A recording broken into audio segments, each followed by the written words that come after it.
We are rolling.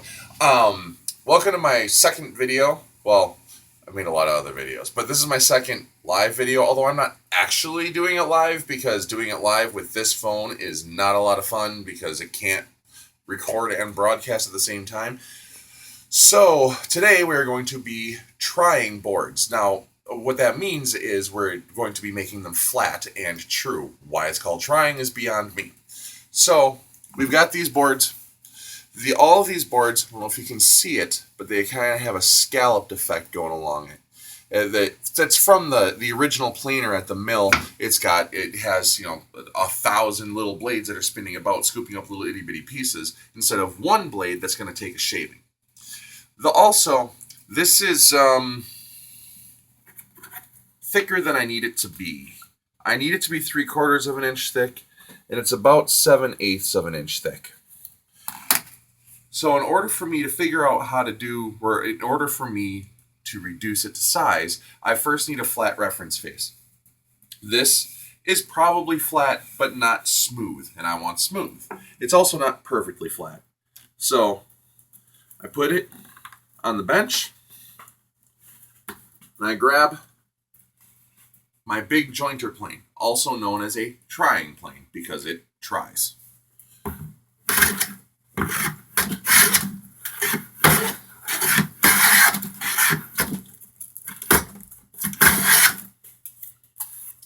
I feel like going the wrong direction.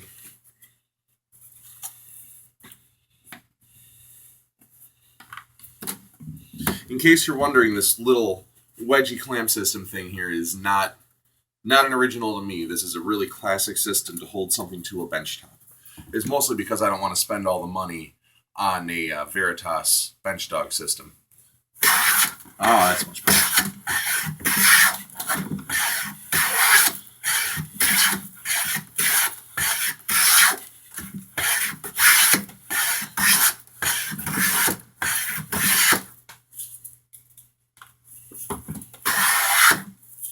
Nice full-length shaving. It should be pretty flat. Now let's see if it's square. Looks to be just a little out of square. So I'll keep going just a wee bit. Figure out which way it is. All right.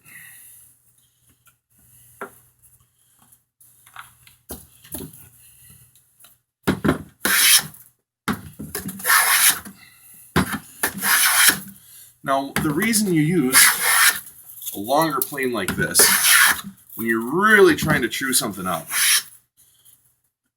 is with the jack plane, which I used in the last video, the wood has to be flat from the distance from the sole to the edge of the blade over the length of the sole.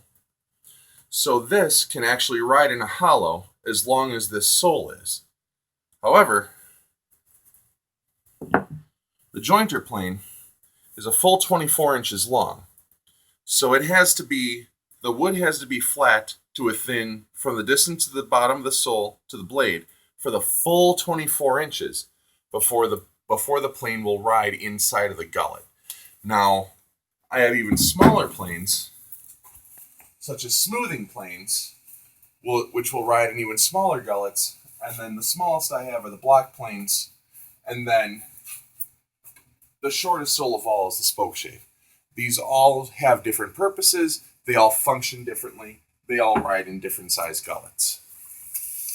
Let's see, I can feel that's still a little high on that end.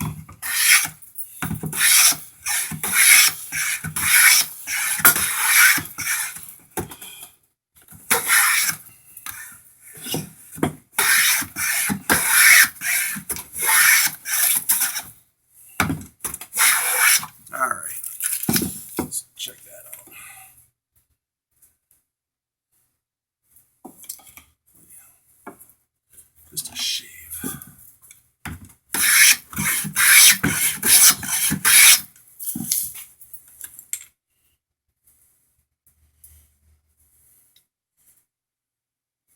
Alright, that looks pretty good to me. It's a mite high on this edge, but it's still square, so that's really all that matters. Now, I want to get this down to 3/4 of an inch thick, although I'm actually probably pretty close with all that shaving. So I set my my cutting gauge to 3/4, and just like last time, I cut a line along the edge. Wow, I was right. I'm really close. In fact, I'm just under 3/4 on that particular edge. You can see this here. It's within a 64th of an inch, which to me is more than acceptable. But I'll make sure to concentrate on going in the right direction on the board.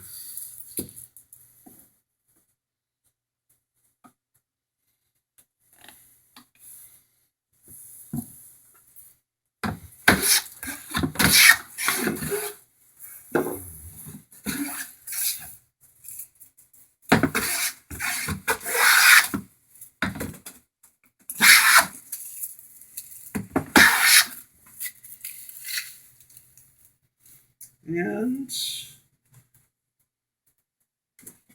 one more pass.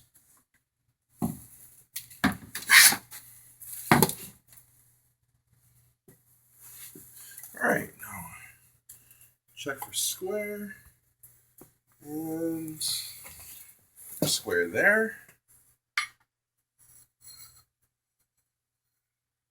And we are square here. Check thickness. Where it says out right there, it's at 3/4 of an inch, 3/4 of an inch, 3/4 of an inch, 3/4 of an inch. There. We now have an exactly 1.5 inch wide board, because that's what we did last video. And we are now 3/4 of an inch thick.